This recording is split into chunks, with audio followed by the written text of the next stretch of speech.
Friends, তোমার সবাই কেমন আছো? দেখো আজকে আমি দই কাতলা রান্না করব বন্ধুরা।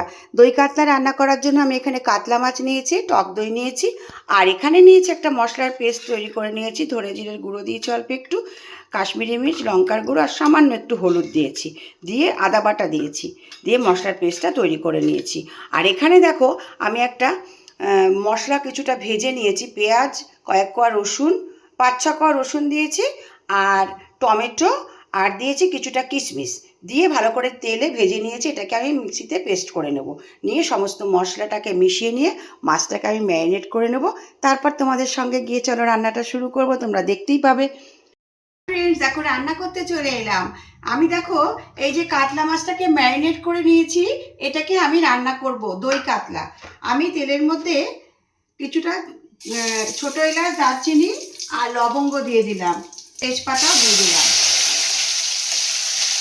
এবারে এর মধ্যে দেখো আমি মাছগুলোকে একে একে দিয়ে দেব। মাছটাকে আমি তেলে ভাজবো, মশলা মাখানো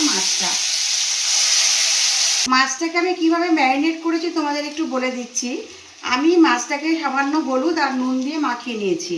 তারপরে আমি যে পেঁয়াজ, টমেটো, কিশমিশ আর রসুনের কোয়া, 5-6টা রসুনের কোয়া ভেজে নিয়েছিলাম, সেটাকে মিক্সিতে আমি পেস্ট করে নিয়েছি। তার মধ্যে ওই যে মশলার পেস্টটা ছিল তার সঙ্গে মিশিয়ে নিয়ে, আর তার মধ্যে দিয়েছি আমি একটু গরম মশলার গুঁড়ো দিয়েছি, দিয়ে ভালো করে মাছটাকে মাখিয়ে নিয়েছি। তারপরে মাছটাকে দেখো আমি এবার এই তেলের মধ্যে ভাজছি, পুরো লাল লাল করে একটু ভেজে নেব। তারপরে যে মশলার মিশ্রণটা আমার এই যে এখানে রয়ে গেছে, এটাকে আমি দিয়ে দেব। মাছটাকে আমি সুন্দর করে ভেজে নিলাম। এবারে আমি এই মশলার মিশ্রণটাকে দিয়ে দেবো যেটা রয়ে গেছে। এবার এই মশলাটাকেও এর সাথে ভালো করে ভেজে নেব। তোমরা যদি এরকম করে কোনোদিনও না করে থাকো দই কাতলা, একদিন একটু করে দেখবে বন্ধুরা, খুব টেস্ট হয় রান্নাটা। আমার মশলাটা থেকে পুরো তেল ছেড়ে দিয়েছে, মশলাটা আমার কষানো হয়ে গেছে।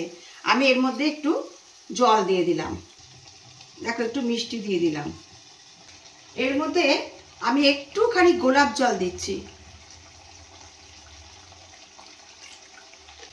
আর একটু ঘি দিয়ে দিলাম, একটু গরম মশলা আমি উপর থেকে দিয়ে দিলাম। ব্যাস, দই কাতলা আমার অলমোস্ট ডান। আমি এবার এটাকে বাটিতে সার্ভ করে দেব। কেমন হয়েছে তোমরা কিন্তু অবশ্যই জানাবে। দই কাতলা রান্না করে আমি বাটিতে সার্ভ করে দিয়েছি। ভিডিওটা যদি তোমাদের ভালো লাগে একটা লাইক কমেন্ট করো। এরপরে অন্য কোনো নতুন ভিডিও নিয়ে অবশ্যই আমি তোমাদের পাশে চলে আসব। টাটা।